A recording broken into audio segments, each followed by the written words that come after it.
just 2 or 3 flies, but good pattern to have if you're going to say Loch Melvin or even the Corrib in Ireland. These are loch flies and or loch style flies that work extremely well. This one especially gives a kind of mayfly look to it because of the colour, the nice soft colour. Great fun to tie. Thread, now in this case I'm going to use a Chartreuse and uni thread. This is 80. Hook I'm using is a Kamasan, it's a B175, it's a size 10. And we start at the eye, just down a layer of thread. Just run it along until we're in line with the barb of the hook, to that point there. And then remove the base piece. Now the tag in this case is going to be an Opal Mirage tinsel, this one. Then we use a medium. Now what I'm going to do is basically take it around the bend to form the tag, tying it in. Around about maybe 2 mil or so, and then back up. And then get some, in this case this is Loctite super glue, comes with the brush. It's a light coat, and then wind this over it. You'll find this is really strong and certainly last as long as the fly does. 2 or 3 turns to hold and then trim away the waste. Now for the tail of the fly I'm going to use, this is Glo-Brite floss number 11. This is the Chartreuse colour. Very popular colour in a lot of these flies, or this style. So anyway, length you're looking for around about the length of the body, of the tail. At the same time when you tie it in, you want the same length. Just work your way up, just tying this in. Now you don't have to worry too much about being sort of smooth, as that, because we're going to use a dub body, which we can hide all that. Now there's well length there. Trim that away. Just going to slightly fluff it up. Now to make that thickness of the floss, it doesn't come off like that. There's about 8 strands or so in there to get that. And you just use a kind of small toothbrush just to brush it together. And as you can see, it's a nice rib. It's going to be a small oval gold tinsel, or you could use a wire, gold wire if you want. I'm just going to tie this in the way back down. Now just basically bring it up against the tail and tag the way up. Now for the body, I'm actually going to use, this is from Future Fly. It's actually meant for salmon flies. It's a type of light bright. It's called Autumn Green. Now you can use what you like. You can use an olive dub to some of your favourite flies that you tie, say for the Corrib or an olive type pattern. But this, I found this really works well. It's a kind of mix. It's got gold, green, red. It's got a few colours mixed through it. And you just slightly dab it onto the thread and slide it up. Make sure it starts at the tail. Now just twist it as you wind up, tightening it. Not too tight, you want it to stay a bit loose to a point. Now you've got to give yourself plenty of room at the head area here. You need at least a couple of millimetres to tie in the wing, the hackles and everything else. Now the body hackle of this is basically a washed out, it's a light olive with touch, I just put a touch of fluorescent yellow into it, so it kinda, some people would probably say it's like chartreuse, a light chartreuse, and it probably is, but it's got the olive side in it. Now I dye a lot of my own materials to get certain colours, and this is one of them. Now this is a saddle hackle, Grizzle. I'm just going to fold this back, break that off. Now if you want it bumble-like, meaning heavier dress, you can put maybe 6 or 7 turns down the body. Or if you want just a basic sort of body type pampered hackle, you're looking for 5 turns, depending what you're looking for. Now that's fine. Now what I'm doing is going to round here with a full turn first at the back of the tail, and then come up into the hackle, and then 4 to 5 turns through it, and draw back any fibres going forward and bring your last rib up, and then tie it in, secure it down. Now we trim away the excess. Now I'm going to carry on down towards the eye. Basically best to keep this level all the way. And then come up. You can break this off and you can trim it away. Now that. Now for the golden hackle. This is Sunburst or dyed Sunburst golden pheasant rump. Now let me show you, so make sure you can see a nice feather here. Now there's the colour, it's really nice, golden yellow. Just got to work with these feathers to get, again this is another one I like to dye. You see the tips are actually slightly more buttercup yellow. Now I'm going to tie this in by the tip. Now the first thing I do is just draw back some of the fibres either side of the hackle and leave most of the fluff as a way to hold the hackle when you're winding it. And then reveal the tip of the feather, 2 or 3 turns down, fold it back, and then trim it away. And don't be shying the length of this. Now the rump feathers are mainly the same, they're much the same length all the way, from top to bottom. The golden pheasant rump is an excellent hackle. Now you'll get 2 or 3 turns, cross your thread, and again I'm just going to wind down towards the eye and then break it off. Nice and tight. Trim away that wee hackle. Just see how it's sitting. That looks fine. Now they do look a bit sort of overdressed, these kind of Irish flies, the Irish wets. Now some people might even say like, how could that catch fish, but they really do, so don't be shy with using plenty of feather. If you're ever going to Ireland especially, this is a nice pattern to use. Now I've got some natural bronze mallard.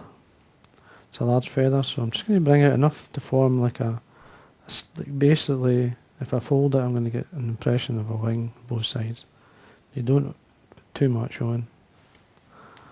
Just pull it off once the tips are lined up. Get the length, but just slightly by the end of the tail. Fold it, as I said, close to the hook shank, then a pinch and loop. A couple of times, 2 or 3 times to tighten it. And just see how it's sitting. Now that looks fine. And you can trim this away. Now at this point I'm just going to make sure I've got plenty of wax on my thread. Make sure it's tied in and nice and tight. Let's see. So that's fine. And they're just giving an impression. So now you can highlight the wing a wee bit with a dyed, some bronze mallard dyed yellow. This is a wee bit here. There's a colour there. I don't have a decent piece of line, and I'll see. I just use the kind of the weak coloured pheasant, sort of bronze mallard, and then dye them because these are ideal for that.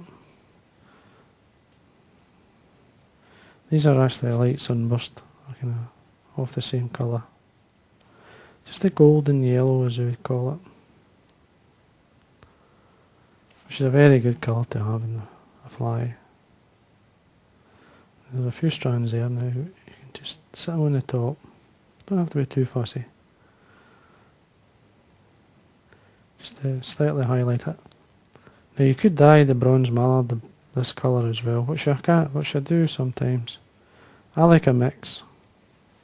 I'm just going to put again a wee bit of wax on the thread to give me the grip. Now as you see the head starts to bulk up a bit here. Just try and keep it as level as, not level, but basically the thread turns as smooth as possible so that if you wind something they're not going to slip. Just going to bring these fibres up. Now jungle cock. Now this is just dyed, these are actually, this is a colour here. This is a light sunburst again. It's the bottom of a jungle cock cape which was quite light. I don't want to lose too much of the colour of the jungle cock, so it's like a wash or a light sunburst. So I've got 2 of these eyes. And then just open out the area where you're going to tie it in. Off them both sides. screw them in. At this point you can manoeuvre them around to sit where you want to check. Both are the same length, that's fine. Again, a wee bit of wax on your thread. Security wise, you could throw these back and fold them back. Again, building up from the front, fold them back, keeping the thread tight. You can break them off if you can anyway. Quite strong, these feathers.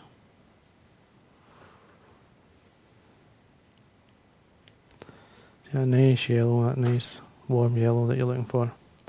Front hackle was, this is again, it's just basically it's a washed out sort of partridge hackle, partridge feather. You can use the brown side or you could use the grey feathers on the side. This is a Chinese partridge. Now the one I'm looking for, the one that's light in colour and a nice thin stem, makes it easier to actually wind on a fly like this. You get the wee heavy stems at the bottom, which they can cause you a bit of problems when tying off. The stem in this is quite thin, so I'm just going to draw back some of the fluff, just like I did with the golden pheasant. Reveal the tip, tie it in.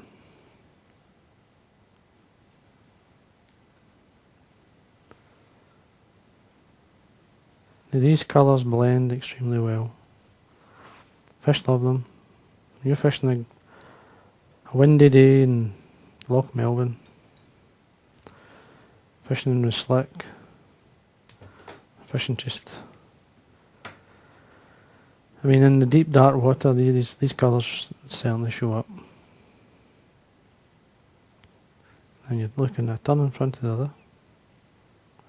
You may have to have a couple of goes for this to sit right, and I'm quite happy to sort of wind it on and then take it back off just to see how it's sitting. And I'll do that, okay. Just check my thread, make sure there's a wee bit of wax on it. Just want to take that steep point out here so the hackle sits better. I mean, I've just put some tons of thread in there just to help. There we go. Come up against the stem of the hackle, so you've got it tied in. Now I'm going to fold it back, just draw it back and then wind the thread in front of the hackle, forming a nice small-ish head. You're never going to get a perfect small head in a big fly dress like this. Now we'll see if I can break it off. No. Sometimes if you break it off you get a neater cut. These feathers quite strong, so trim that and I can turn or two over that cut end.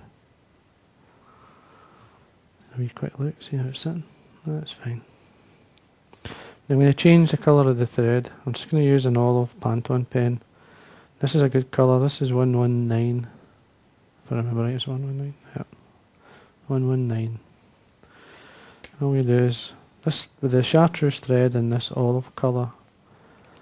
It gives you a kind of deep olive, which catches the light extremely well. Doesn't have to be perfect. Just get some onto the head area and then tie off.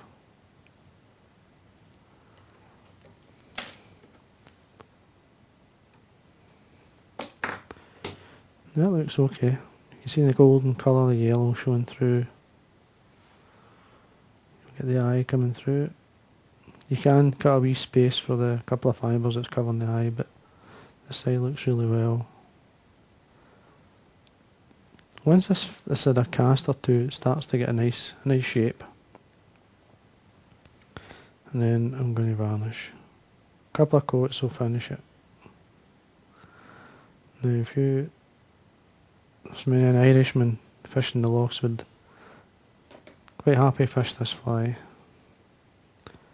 Certainly test your tying skills out and proportions and so on. But certainly great fun to tie. So I hope you enjoyed that. And that's basically what I call the golden octopus.